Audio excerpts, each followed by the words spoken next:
Hi everybody, it's Richard and I'm back for another video, and I'm finally back to review the Michael Jackson biopic. It took me a while. I kept getting sidetracked, but now I'm finally back to review this movie. And oh my god, it was absolutely amazing. It was absolutely incredible. My expectations couldn't have been any higher, and it still managed to surpass my expectations. And like I said, they couldn't have been any higher. There's so much to unpack here. This is probably going to be a long video. But like I said, this movie was absolutely incredible. I saw it last Sunday, so it's taken me over a week to finally get this video made. But now I'm finally here to tell you what I think about the Michael biopic. Now I saw this at a Cinemark. I've never seen anything at a Cinemark. I usually go to AMC, and I really enjoyed the Cinemark experience. It was really nice. The seats were very comfortable. I really liked the seats, and you were able to recline your chair, which I really like because I like being able to recline. So that was very nice. And the sound was pretty loud, which I like to, because I like to be able to make sure I get to hear everything, because I have a little bit of hearing loss. So I like, when I go to the movies, I prefer it to be loud, so that I know I don't miss anything. So I really liked Cinemark, and I would definitely go see something at Cinemark again. And I saw this with my aunt, who is also a Michael Jackson fan. So it was really nice to get to see this movie with someone else who loves Michael and is a Michael Jackson fan. And we were talking before the movie started, and she was telling me that she had a huge crush on Michael Jackson when she was a kid, and she had Michael Jackson posters in her bedroom. So that was really nice too, to get to see this with my aunt, who also loves Michael. So overall, it was just a great experience, and I loved this movie was so amazing. I loved every single second of it. And now, before I actually get into the movie, I have to give some credit to the actors. The acting in this was absolutely superb. I knew Jafar was going to be good, but Jafar Jackson became Michael Jackson. I saw some other people saying that too, that Jafar became Michael, and I was thinking, well, you know, I knew he was going to do an amazing job. I knew Jafar was going to do amazing, but there's only one Michael Jackson, so I was kind of was finding it hard to believe it when people said that Jafar became Michael, but he did. I really felt like I was watching Michael Jackson. Jafar was absolutely incredible. Everything he nailed. His speaking voice. He sounded exactly like Michael. The laugh, everything. His laugh, he nailed the laugh. He nailed the speaking voice. The speaking voice was absolutely, it was uncanny how much he sounded exactly like Michael. The dancing was absolutely incredible. Now, I watched the dancing close to see how I really watched the dancing close to see how he did, and he didn't miss a beat. He nailed every single step. He nailed the moonwalk. It was absolutely incredible. He nailed every single second of it. Every single second of this, he nailed it. He nailed the acting. He nailed the dancing. He nailed Michael Jackson's voice. He nailed his laugh. Everything about this part, Jafar was absolutely superb in this part. And Jafar has to win an award for this. If he doesn't win an award for this part, he got robbed if he doesn't win. Coleman Domingo, who played Joe Jackson, again, who I have nothing nice to say about, the tyrant, Joe Jackson. He was scary. He played this part to a T. He was the perfect actor to play this part. He nailed it. I mean, he was actually scary and frightening to watch. He nailed this part. And I said that I didn't want them to go easy on Joe, and I didn't want them to sugarcoat Michael and Joe's relationship, and they did not. Joe comes out of this looking like a monster, like a fucking asshole, like the monster that he was. And I was so happy that they didn't sugarcoat it. Some of it is very hard to watch because they don't sugarcoat it at all. And they do actually, well, I don't think they show it, if I'm remembering it correctly. They don't actually show Michael getting beat, but they do show they do show Joe pulling out the belt and closing the door, and you can hear Michael crying in the background. So they do they do have Michael getting beat in this film, and Joe being physically abusive in this movie. So some of it is hard to watch. I mean, there is a lot of dramatic stuff in this movie, but there's also a lot of lightheartedness in this movie. There's a lot of funny parts in this movie.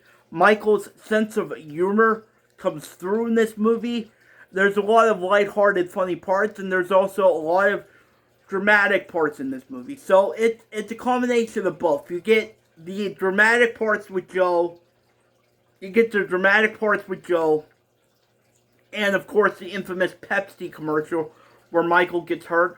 But you also have a lot of lighthearted parts in this movie.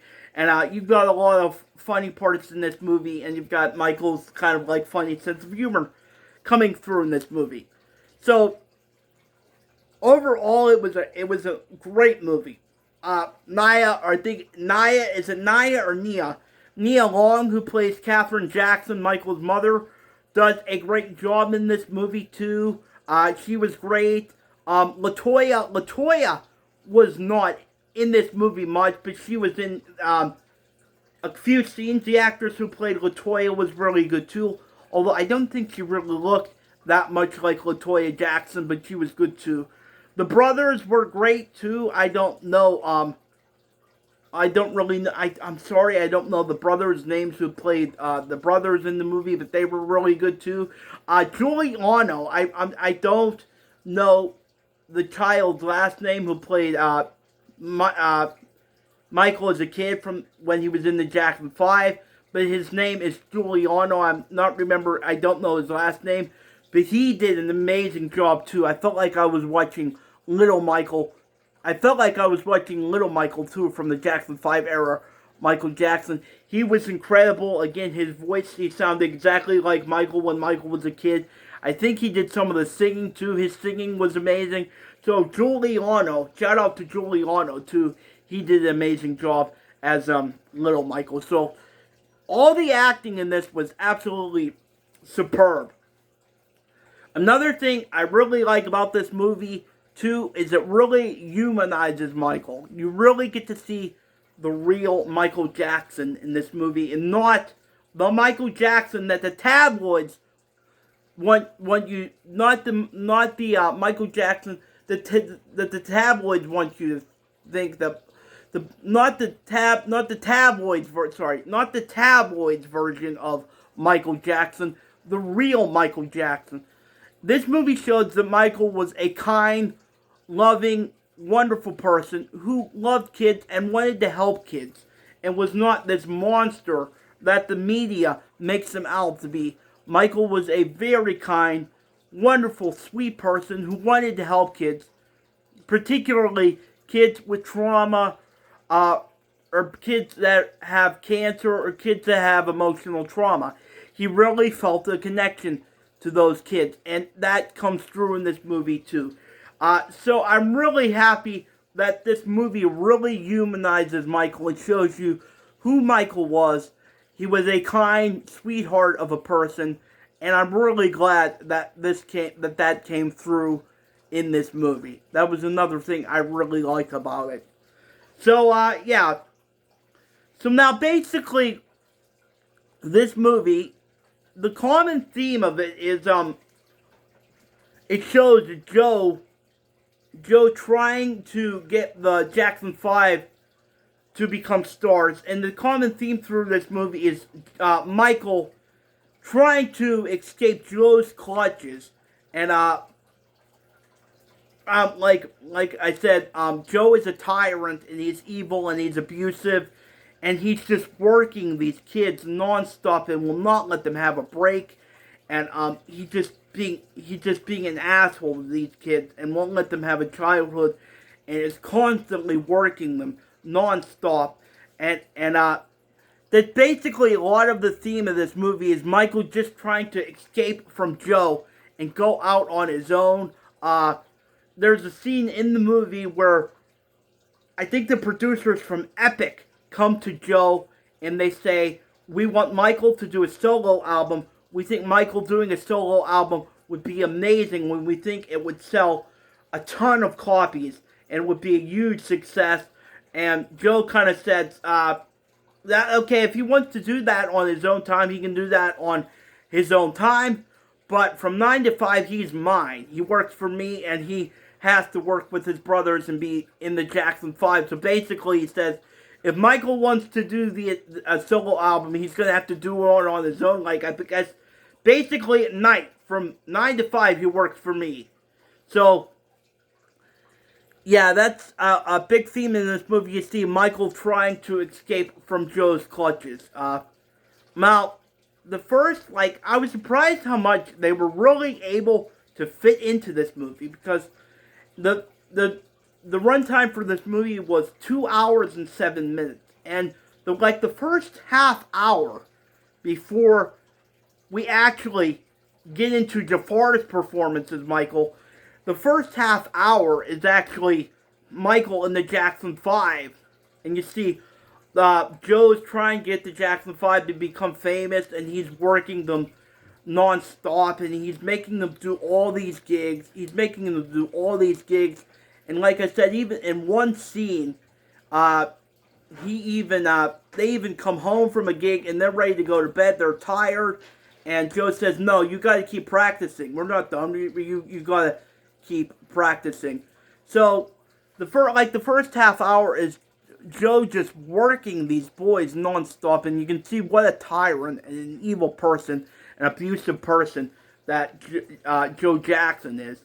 And then eventually, a lady from Motown comes to one of their gigs, and she sees Michael, and she can see what a talent Michael is. And she can see that this kid is incredible and has a gift. So she goes to Joe, and she introduces herself and tells him that she's from Motown, and she gives him his card. And as soon as Joe hears Motown, he knows that this means money. This means that this is their big break. This means that they're going to be stars now, and the money's going to start rolling in. So, then they go to Motown with Berry Gordy, and right away you can tell Berry Gordy does not like Joe. He can tell Joe is an idiot and an asshole.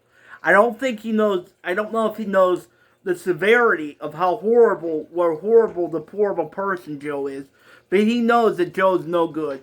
So he kind of takes a liking to Michael, and he's showing Michael all the stuff you can do in the studio, and how you can make stuff sound different, and how you work on the recording the stuff and all this stuff.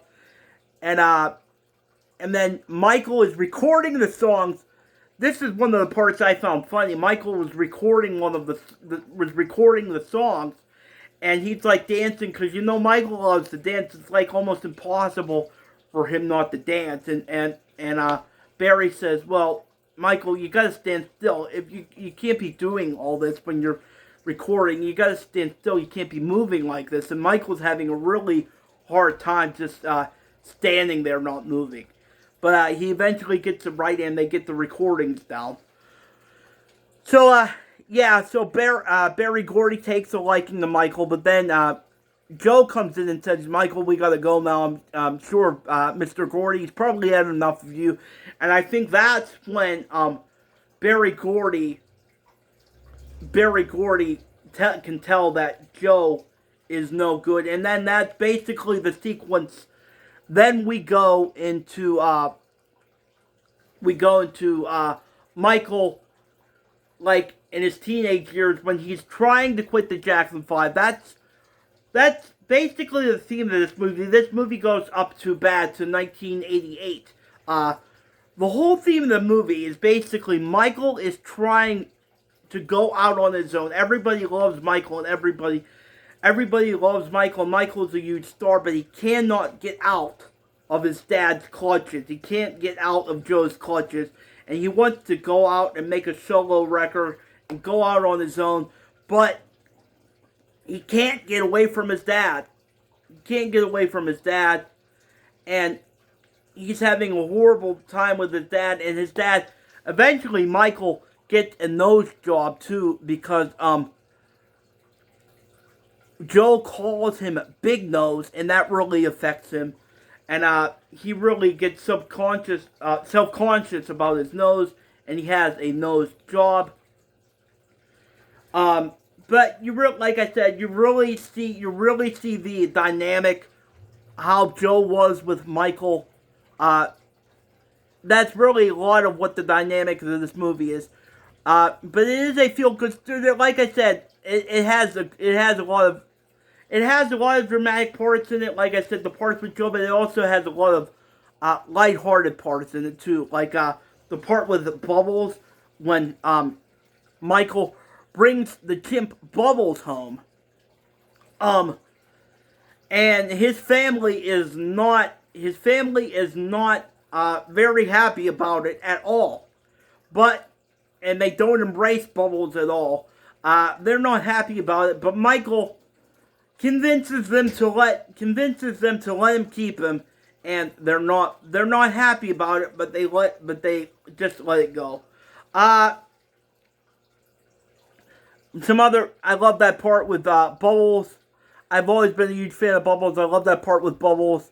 And you also see in this movie how I think Michael kind of is like stuck in Peter Pan mode too.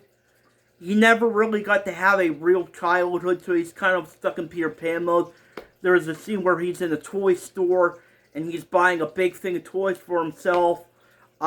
He has a whole cart and he's buying a bunch of toys for himself. So he's kind of like, and he loves the book Peter Pan, and he loves Neverland. So I'm guessing that's where he got the name Neverland from too. I'm guessing that's Peter Pan. So he's kind of like, he wants to be a kid and experience all the things the kids get to experience, but he never really got to do that because his dad is working him so hard. His dad's working him so hard. I love that. I did like that scene where he's in the toy store buying all the toys, and then a mother and her kid comes up to them, and she said, "Are you Michael Jackson?" And he said, "Yeah." And she asked for an autograph, and she said, "Can you make it out to Paul?" And they said, "Sure." And it said Paulina. So the autograph was for her, not for her kid. But you really get to see how Michael kind of just wants to be a kid and experience kid stuff, and he doesn't really get to do that. There's another scene here where Michael brings the game Twister home, and he wants to play the game Twister, but his brothers are kind of over it, and they want to do stuff that teenagers do. I think either Jermaine or Marlon actually has a date, and they said, "No, we're over that." So he ends up playing Twister with Bubbles the chimp. That was another part I thought was hilarious too. That he plays Twister with Bubbles. So yeah, there's there's so much great. Like I said, the music in this is absolutely incredible. You get all the hits, the dancing. There's so many standout moments in this. Like I said, Billie Jean, the Motown 25 Billie Jean scene where Michael does the moonwalk for the first time. That was absolutely phenomenal. That was incredible. It was absolutely phenomenal. And I swear to God, I really thought I was watching Michael during that part. It was amazing. It was amazing. Yeah, the dancing was incredible.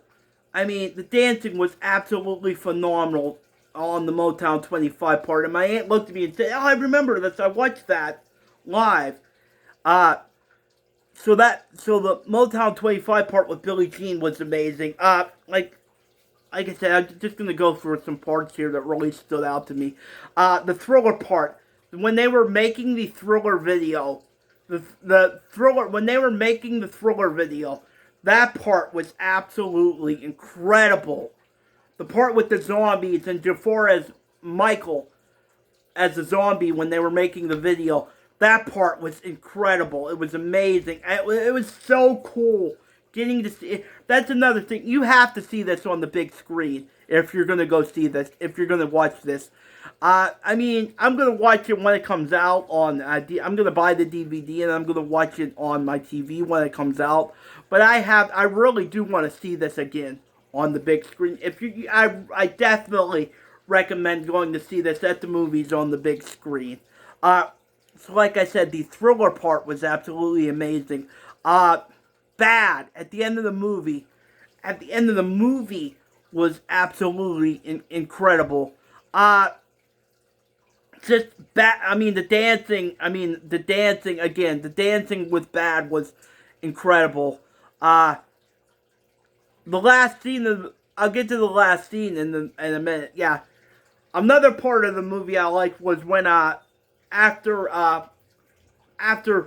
they made Thriller, and another thing was Michael wanted to get on MTV, and MTV was not really playing black artists at that time. They were kind of racist. They were racist. So Branca, I'm not a fan of John Branca, but I will give him credit for this. They go into the MTV studio. I mean, MTV. They go into the MTV studio, and he basically says, if you don't play Billie Jean in the next 10 minutes, I'm gonna take every single artist that is big for you guys on here, that's on my label, and you're not gonna play any of them. I'm taking Billy Joel, I'm taking Bob Dylan, I'm taking Bruce Springsteen, Cyndi Lauper, you name it, they're all gone. Unless you play Billie Jean in the next 10 minutes, and they cave and they play Billie Jean. So that was another, one of my favorite parts of this movie. Another one of my favorite parts is, he does eventually fire Joe. And that's another thing I will give John Branca credit for. Branca, said to him, if you want to become famous, you want to become the biggest star or whatever, you need me. And Michael likes that and says, okay. I'm not a fan of John Branca, but I will give him credit for this. And then Branca says to him, what's the first thing you want me to do? And Michael says, I want you to fire Joseph now. So he eventually does get Joe fired. Like I said, the one scene in here I really did have trouble with was when the infamous Pepsi commercial, where Michael gets hurt. That was scary to watch on the big screen. And it was like I was actually there watching it in real time. It was scary. And it really seemed like Jafar was actually really getting hurt in real time. And I was sitting there watching it. It was hard to sit through. And another thing that happens is Another thing that happens is the doctor comes out and he's explaining what's going on with Michael, and Joe's like, well, when can you get back to work? He needs to get back to work, and the doctor's trying to explain to him, well, that's your son, and he just got hurt. He just got hurt really bad, and he's like, Joe doesn't want to hear it. He wants Michael back on stage ASAP. So like I said, they did a really good job not sugarcoating it with Joe. So eventually, Joe. So Michael does put out Off the Wall, he does fire, he does put out Off the Wall, and it becomes a huge success. And the people at Epic were right. And Joe does get fired, and then Michael puts out Thriller, and it becomes even bigger, and it becomes like the best-selling album of all time, and Joe's just like trying to get Michael back. And eventually Michael does agree to come back to join the Jacksons for the Victory Tour.